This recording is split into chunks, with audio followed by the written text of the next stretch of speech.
Bangladesh cricket বোর্ডের সর্বকনিষ্ঠ সভাপতি নির্বাচিত হলেন জাতীয় দলের সাবেক অধিনায়ক তামিম ইকবাল।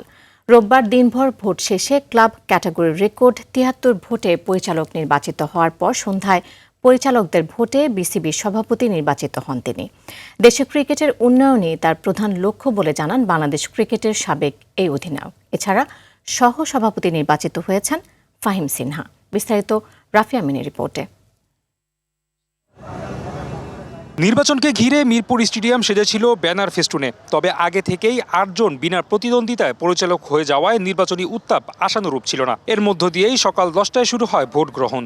তবে ব্যালট বক্সে প্রথম ভোটটি পড়তে অপেক্ষা করতে হয় প্রায় ৪৫ মিনিট। ক্যাটাগরি ১-এ ৭ জনের কোনো প্রতিদ্বন্দ্বী না থাকায় আগেই ছিলেন নির্বাচিত। বাকি ৩ পরিচালক পদের লড়াই হয় ভোটে, যেখানে বরিশাল থেকে নির্বাচিত হন মিজানুর রহমান, আর খুলনা থেকে পরিচালক হয়েছেন শান্তনু ইসলাম ও শফিকুল আলম। এদিকে ক্লাব ক্যাটাগরিতে ৭৪ জন কাউন্সিলরের ৭৩ জনের ভোট কাস্ট হয়। সবাই ভোট দিয়েছেন তামিমকে। এছাড়া সাইদ ইব্রাহিম ও ইসরাফিল খসরু পেয়েছেন ৭২টি করে ভোট।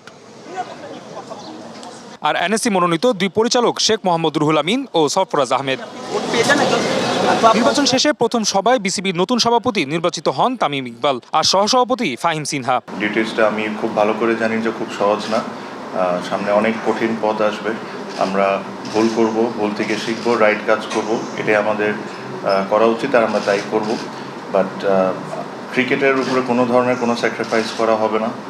প্লেয়ারদেরকে যতটুকু রেসপেক্ট করার দরকার, not only the current cricketers, all the ex cricketers, every stakeholder in Bangladesh cricket will be respected, যেটা লাস্ট হয়তো বা ১-১.৫ বছরে এখানে একটু ঘাটতি ছিল।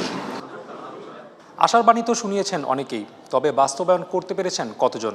সেই তালিকায় এবার যুক্ত হলেন তামিম ইকবাল। অপেক্ষা এখন আগামী ৪ বছরে নিজের পরিকল্পনার কতটা বাস্তবায়ন করতে পারেন বিসিবির নতুন এই সভাপতি। মিরপুর থেকে রাফি আমিন, RTV, ঢাকা।